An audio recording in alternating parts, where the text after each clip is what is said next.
اللہ کے فضل و کرم سورہ انعام ختم ہوئی۔ بسم اللہ الرحمن الرحیم، الف لام میم صاد، یہ حروف مقطعات ہیں، اور جیسا کہ میں عرض کر چکا ہوں شروع میں، ان کا حقیقی یقینی مفہوم مطلب کسی کو معلوم نہیں، راز ہے اللہ اور بندے کے در، اللہ اور اللہ کے رسول کے مابین۔ البتہ یہ نوٹ کر لیجئے یہاں چار ہیں، اس سے پہلے دو الف لام میم سورہ بقرہ سورہ آل عمران، یہاں الف لام میم صاد ہے۔ دو صورتیں ایسی ہیں کہ جن میں چار چار حروف آئے ہیں، الف لام میم صاد، الف لام میم را۔ کتاب انزل الیک فلا یکن فی صدرک حرج منہ، یہ کتاب ہے محمد صلی اللہ علیہ وسلم جو آپ پر نازل کی گئی ہے، تو نہیں ہونا چاہیے آپ کے جی میں کچھ تنگی اس کی وجہ سے۔ کس وجہ سے تنگی ہوتی تھی حضور کو صلی اللہ علیہ وسلم؟ اگرچہ آپ نے اپنی پوری جان ہلکان کر دی تھی، لیکن جب لوگ ایمان نہیں لاتے تھے تو آپ کو یہ فکر ہوتی تھی کہیں میری کوئی کوتاہی تو نہیں ہے۔ شریف آدمی کا معاملہ یہ ہوتا ہے، عام آدمی جو ہے وہ اپنی غلطیوں کا وبال بھی دوسروں پر ڈالتا ہے، اپنی غلطی نہیں دیکھے گا، اس نے یہ کر دیا تھا، اس نے یہ کیا، اس کی وجہ سے یہ ہو گیا، اپنے آپ کو صاف بچائے گا۔ لیکن شریف انسان جو ہے وہ ہمیشہ دیکھتا ہے میری خطا کیا ہے، کہیں میری غلطی تو نہیں، کوئی میری کوتاہی تو نہیں، اور اس کا ایک بوجھ ہے دل کے اوپر، یہ لوگ ایمان نہیں لا رہے، کہیں میری طرف سے کوئی کمی رہ گئی ہے، کوئی کوتاہی ہے۔ کتاب انزل الیک فلا یکن فی صدرک حرج منہ، اس کی وجہ سے آپ کے اوپر کوئی تنگی نہیں ہونی چاہیے۔ لتنذر بہ وذکریٰ للمؤمنین، یہ تو اس لیے ہے کہ آپ اس کے ذریعے سے آپ خبردار کر، تنذر بہ، وہی لفظ آ گیا جو سورہ انعام میں تھا، اوحی الی ھذا القرآن لانذرکم بہ ومن بلغ وذکریٰ للمؤمنین، اور یاد دہانی ہے اہل ایمان کے لیے جن کی جو فطرتیں ہیں وہ سلیم ہیں، ابھی ان کے اندر پوٹینشلی وہ ایمان موجود ہے، اس ایمان کو ڈورمنٹ کو وہ ایکٹیویٹ کر کے یاد دہانی، جیسے کہ آپ کو کوئی چیز بھول گئی تھی، اس کی کوئی نشانی دیکھی فوراً وہ شے یاد آ گئی، اس طریقے سے اللہ تعالیٰ نے اس کتاب کی آیات کو ذکرہ بنا دیا ہے۔ اتبعوا ما انزل الیکم من ربکم، پیروی کرو اس کی جو نازل کیا گیا تمہاری طرف تمہارے رب کی طرف سے۔ اب یہ کس کی بات ہو رہی ہے؟ اب یہ لوگوں سے خطاب ہو رہا ہے، پہلے حضور سے صیغہ تھا فلا یکن فی صدرک حرج، اتبعوا جمع کا صیغہ ہے، پیروی کرو اس کی جو نازل کیا گیا تمہاری طرف تمہارے رب کی طرف سے، ولا تتبعوا من دونہ اولیاء، اور مت پیروی کرو اس کے سوا کچھ اور کو اپنے اولیاء بنا کر، کچھ اور کو اپنے ند اور ضد بنا کر ان کی پیروی نہ کرو، قلیلا ما تذکرون، کم ہی ہے جو نصیحت تم حاصل کرتے ہو۔ یہ نوٹ کر لیجئے کہ یہ سورہ اعراف اس اعتبار سے تو قرآن مجید کی سب سے بڑی مکی صورت ہے کہ یہ 24 رکوعوں پر مشتمل ہے اور 206 آیات ہیں۔ 24 رکوع، مکی صورت کوئی اتنی نہیں ہے، اور دوسری جیسے کہ مدنیات میں سب سے بڑی سورہ بقرہ ہے، 40 رکوعوں پر مشتمل، لیکن تعداد آیات میں ایک اور سورت ہے مکی جو اس سے بڑھ گئی ہے، 227 آیات ہے سورہ شعراء کی، لیکن سورہ شعراء میں آیات چھوٹی چھوٹی ہیں، تعداد زیادہ ہے، رکوع اس کے کل 11 ہیں۔ مصحف میں 14 صفحات میں سورہ شعراء آ جاتی ہے، جبکہ یہ 34 صفحات میں ہے، تو سب سے بڑی مکی صورت یہ ہے۔ وَكَم مِّن قَرْيَةٍ أَهْلَكْنَاهَا، جیسا کہ میں نے کہا تھا ایام اللہ وذکرہم بایام اللہ، یہ اس سورہ مبارکہ کا اہم عمود ہے، لہذا شروع ہی میں اب اس کا تذکرہ ہو رہا ہے۔ وَكَم مِّن قَرْيَةٍ أَهْلَكْنَاهَا، کتنی بستیاں ایسی جنہیں ہم نے ہلاک کیا، یہ قوم نوح، قوم ہود، قوم صالح، قوم شعیب، یا عمورہ اور صدوم کی بستیاں۔ کم من قریۃ اہلکناہا فجاءھا باسنا، تو ان پر آ پڑا ہمارا عذاب، بیاتن، یا تو رات کے وقت جبکہ وہ رات گزار رہے تھے، او ہم قائلون، یا جبکہ وہ دوپہر کے وقت قیلولہ کر رہے تھے۔ فما کان دعواہم جاءھم باسنا، تو پھر ان کی چیخ پکار اس کے سوا کچھ نہیں تھی جب وہ عذاب آ پڑا، الا ان قالوا انا کنا ظالمین، کہ ہائے ہماری شامت، ہم ہی ظالم تھے، ہم نے ہی اپنے اوپر ظلم ڈھایا ہے، واقعتاً ہمارے رسولوں نے تو ہماری آنکھیں کھولنے کی کوشش کی تھی۔ فَلَنَسْأَلَنَّ الَّذِينَ أُرْسِلَ إِلَيْهِمْ وَلَنَسْأَلَنَّ الْمُرْسَلِينَ، اور ہم لازماً پوچھ کر رہیں گے ان سے بھی جن کی طرف ہم نے رسولوں کو بھیجا، اور لازماً پوچھ کر رہیں گے رسولوں سے بھی۔ یہ بھی فلسفہ رسالت کا بہت اہم جو ہے موضوع ہے جو اس ایک آیت میں آیا ہے، اور بڑے زور شور کے ساتھ آیا ہے، بڑی جلالی شان کے ساتھ آیا ہے۔ دیکھیے اللہ رسول بھیجتا ہے کسی قوم کو خبردار کرنے کے لیے، اب اس پر ایک بڑی بھاری ذمہ داری آ گئی، اگر وہ کوتاہی کرے تو قوم سے پہلے اس کی پکڑ ہو جائے گی۔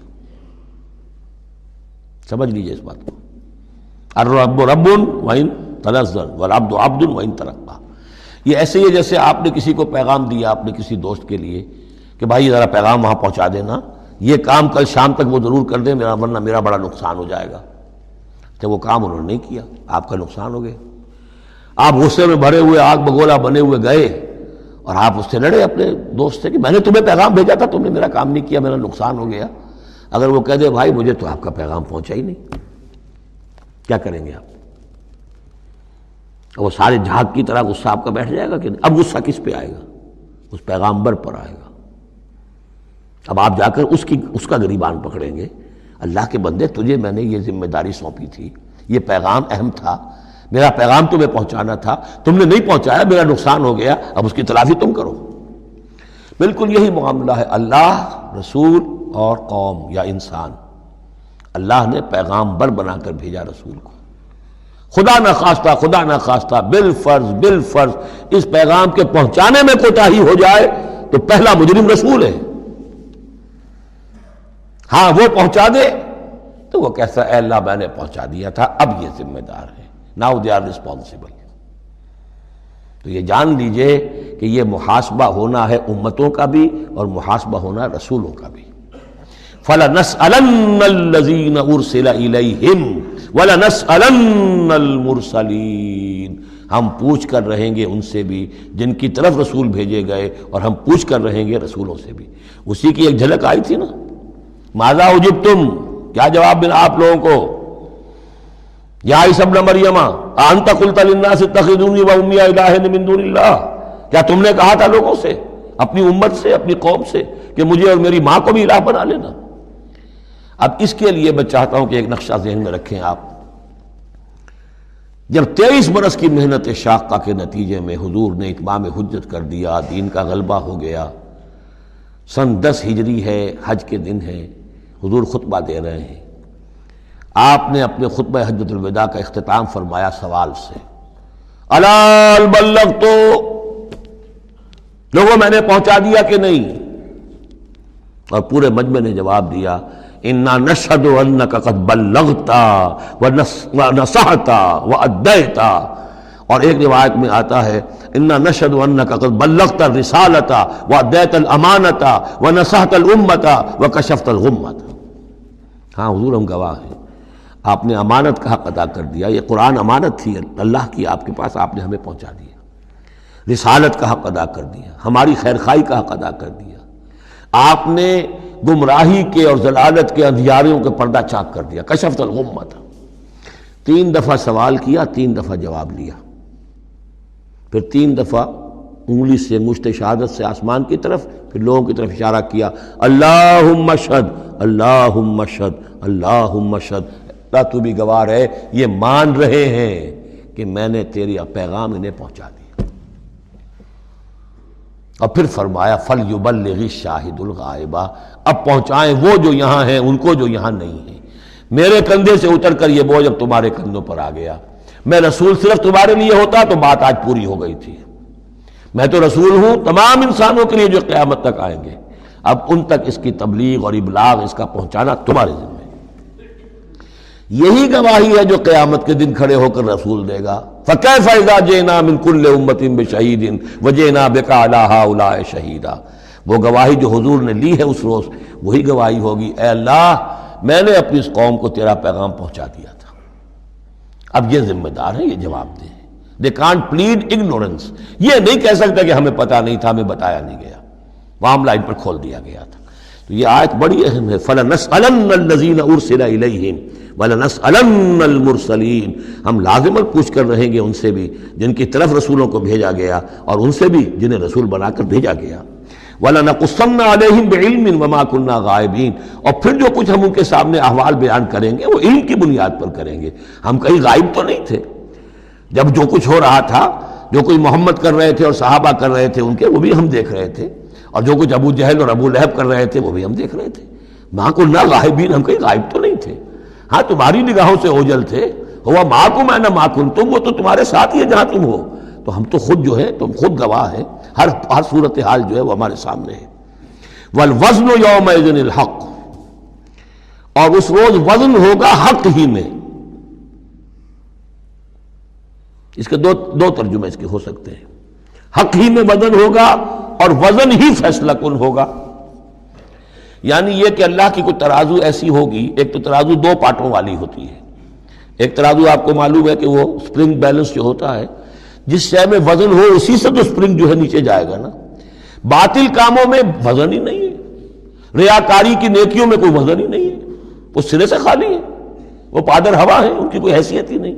والوزن یومئذ الحق، اس دن صرف حق میں وزن ہوگا، نمبر ایک، اور اس دن حق ہی فیصلہ کن ہوگا، وزن ہی فیصلہ کن ہوگا، یعنی اگر دو پلڑوں والا ہے تو جس کا پلڑا نیکیوں کا بھاری ہے اس کے لیے نجات ہے۔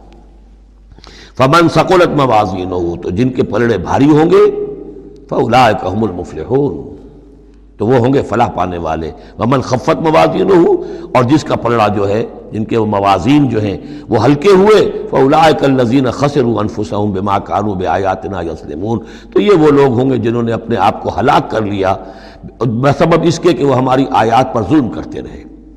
وَلَقَدْ مَكَّنَّاكُمْ، جتنی اہم وہ آیت تھی، فَلَنَسْأَلَنَّ الَّذِينَ أُرْسِلَ إِلَيْهِمْ وَلَنَسْأَلَنَّ الْمُرْسَلِينَ، اتنی ہی اہم اب یہ آیت ہے۔ وَلَقَدْ مَكَّنَّاكُمْ فِي الْأَرْضِ، اور دیکھو انسانوں، ہم نے تمہیں زمین میں تمکن عطا فرمایا۔ وَجَعَلْنَا لَكُمْ فِيهَا مَعَاشٍ، اور اس میں تمہارے لیے معاش کے سارے سامان رکھ دیے، جو جو ضرورتیں تمہارے جسم کی وہ یہیں سے پوری ہو رہی ہیں۔ تمہیں بڑا خطرہ پڑ گیا ہے کہ زمین کے جو خزانے ہیں ختم ہو رہے ہیں، خوراک کم ہو رہی ہے، دیکھو نا ہم نے سمندر کے اندر سے کیا کیا خوراکیں نکال دی ہیں، اللہ کے خزانے ختم ہونے والے نہیں ہیں، ہم نے تمہارے لیے معاش کا پورا بندوبست رکھا ہوا ہے۔ قلیلا ما تشکرون، لیکن بہت کم ہے جو شکر تم کرتے ہو۔